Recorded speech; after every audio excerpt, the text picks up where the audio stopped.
Most fast food and retail franchises take a straightforward royalty off your total sales, usually somewhere around 4 to 6%.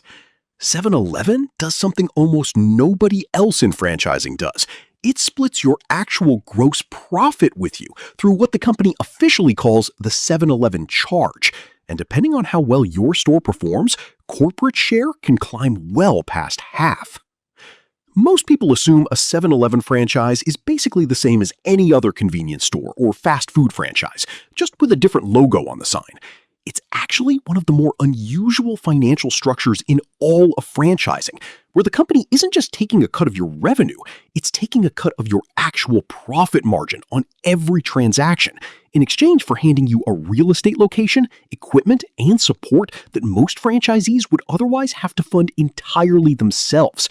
Understanding exactly how that trade works separates the operators who genuinely benefit from this model from the ones who never realized how much of their upside they were giving away. So let's actually open the books on this one. The reality check. From the outside, a 7-Eleven looks like a simple, small footprint business.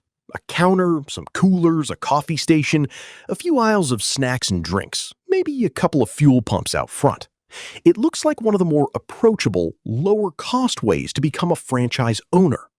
What's actually happening behind that counter is a genuinely different financial relationship than almost any other major franchise brand. In the traditional 7-Eleven arrangement, the company owns or leases the real estate, covers base rent and building maintenance, and typically covers a significant share of utility costs, and in return takes a meaningful share of your gross profit rather than a flat percentage of total sales. That single structural difference changes everything about how a franchisee thinks about pricing, inventory, and labor, because every dollar of margin you generate gets split with corporate before you've covered a single one of your own operating costs. That's not a bad deal dressed up as a good one, it's a genuinely different trade-off. Because 7-Eleven typically funds the real estate, covers major building costs, and even helps finance your opening inventory, franchisees can enter this business with dramatically less capital than opening an independent convenience store from scratch.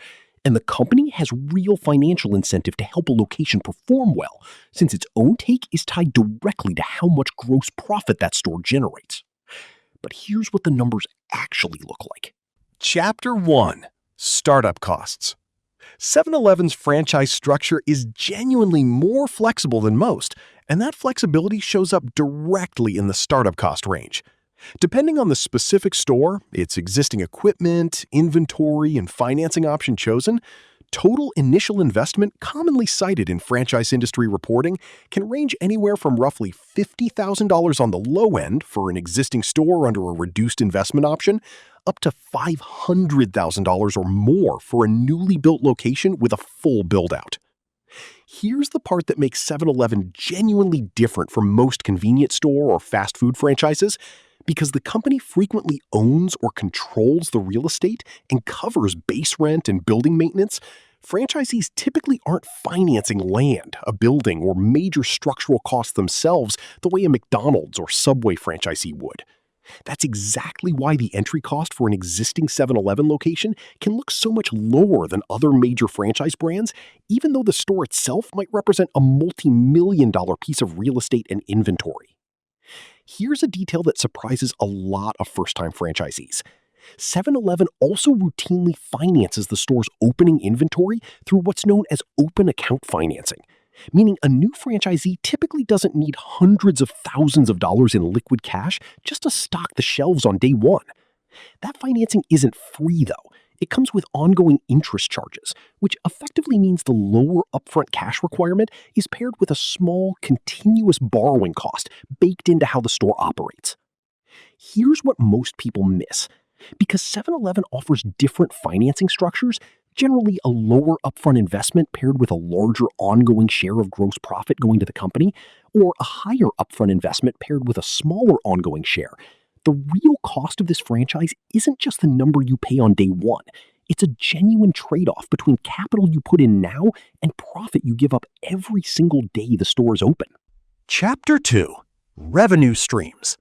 A 7-Eleven doesn't make its money one simple way. It stacks several distinct revenue categories, and the mix looks different from a typical restaurant franchise. Merchandise sales are the core of the business. Snacks, drinks, tobacco, packaged food, and general convenience items. A well-located 7-Eleven can generate well over $1 million a year in merchandise sales alone, and this category typically carries a healthy gross margin, commonly cited in convenience retail industry data as somewhere in the 30 to 35% range, since branded snacks and beverages carry standard retail markups. Fresh food and food service, items like made-to-order sandwiches, the branded coffee program, and hot food cases has become an increasingly important growth category across convenience retail broadly, since these items typically carry higher margins than packaged snacks and give customers a reason to visit more than once a day, rather than just for a quick grab-and-go purchase. Fuel sales are a major revenue driver at locations with gas pumps, though here's the number that surprises most people.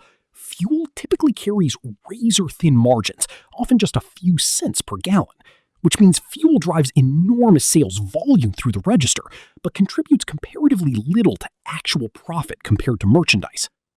ATM fees, lottery ticket commissions, and money transfer services round out the picture as smaller but genuinely useful supplementary income streams that require little additional labor to generate. Here's what most people never think about. Because fuel sales carry such thin margins, the real profitability of a 7-Eleven location depends far more on how much foot traffic converts into actual merchandise and fresh food purchases inside the store than on how many gallons of gas move through the pumps outside it. Chapter 3. Operating Costs. Now to what actually eats into that revenue. And this is where 7-Eleven's gross profit split model becomes the defining feature of the entire business. Here's the part that catches almost everyone unfamiliar with this franchise off guard. Rather than paying a royalty on total sales like most franchises, 7-Eleven franchisees split the store's gross profit with the company through what's officially called the 7-Eleven charge. While industry reporting often shorthands this as a roughly 50-50 split, the actual structure runs on a tiered sliding scale. The higher a store's gross profit climbs, the higher corporate's percentage take can climb along with it, sometimes reaching 56% or more at strong-performing locations. That split happens before the franchisee has covered a single dollar of their own operating costs.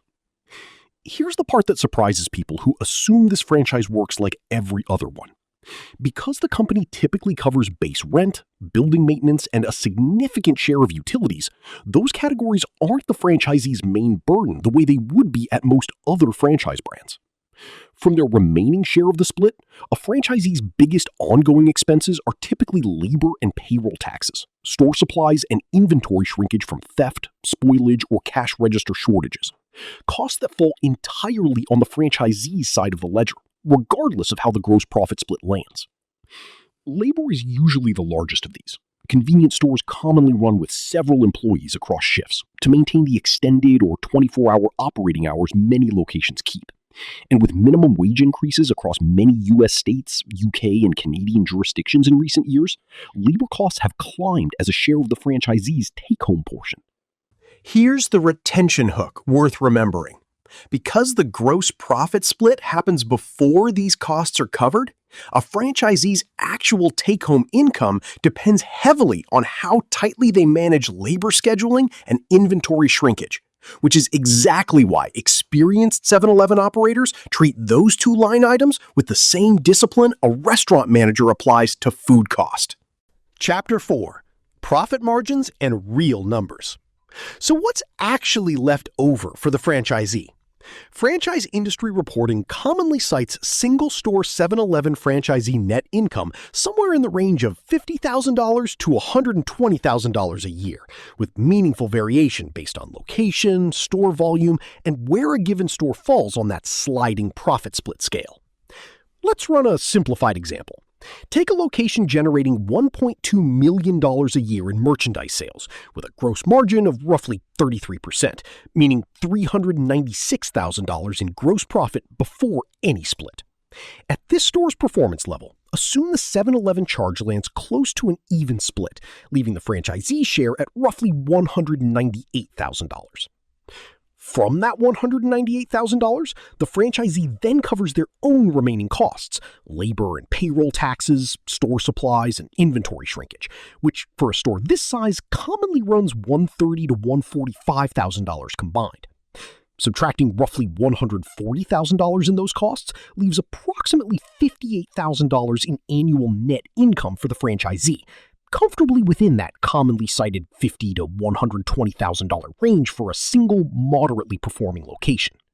Here's what separates a modest income from a genuinely strong one.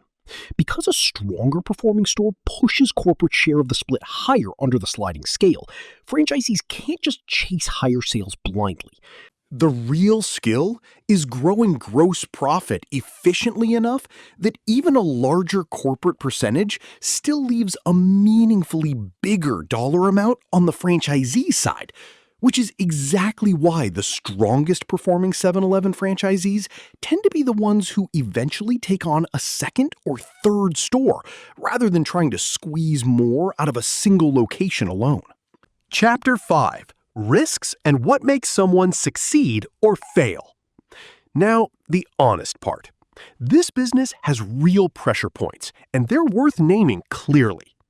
The sliding scale profit split itself is the defining risk of this model, because corporate's percentage take can climb as a store's gross profit grows.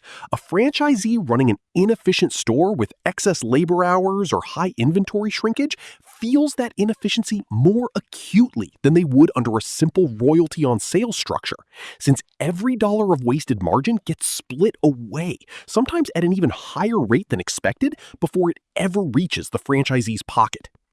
Location risk matters enormously too. A store with declining foot traffic or a shifting neighborhood commuter pattern can struggle regardless of how well it's operated, since convenience retail depends heavily on consistent, repeat local traffic. Labor cost inflation is a real and growing pressure too, particularly for locations that operate extended or 24-hour schedules, since covering those hours with adequate staffing directly reduces the franchisee's share of an already split gross profit. But here's what actually separates operators who thrive from ones who struggle. Obsessive management of labor efficiency and inventory shrinkage, since those are the two levers a franchisee actually controls after the profit split happens. The most successful operators treat every wasted labor hour and every case of shrinkage or theft as a direct hit to their own take-home income, and they lean hard into higher margin categories like fresh food and coffee to grow the gross profit pool before it ever gets split in the first place.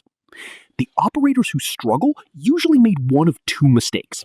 They underestimated how the sliding scale split model punishes operational waste compared to a standard royalty franchise model.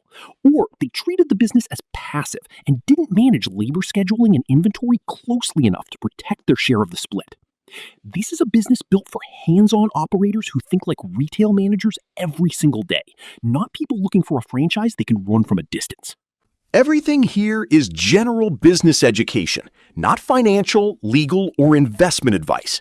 If you're seriously exploring a 7-Eleven franchise, you'd want to carefully review the actual franchise disclosure document, understand exactly where a specific store falls on the sliding profit split scale, and speak with an accountant experienced in retail franchise finance before making any decisions. What's clear from the numbers is that a 7-Eleven franchise isn't a simple royalty-based business like most of its competitors. It's a genuine profit-sharing partnership where operational discipline on labor and shrinkage matters more directly to your paycheck than in almost any other major franchise system. So here's my question for you. Would you rather own a franchise with a lower upfront cost but a shared sliding scale profit model like this? Or pay more upfront for a franchise where you keep a larger fixed share of what you earn? Tell me which you'd choose and why in the comments.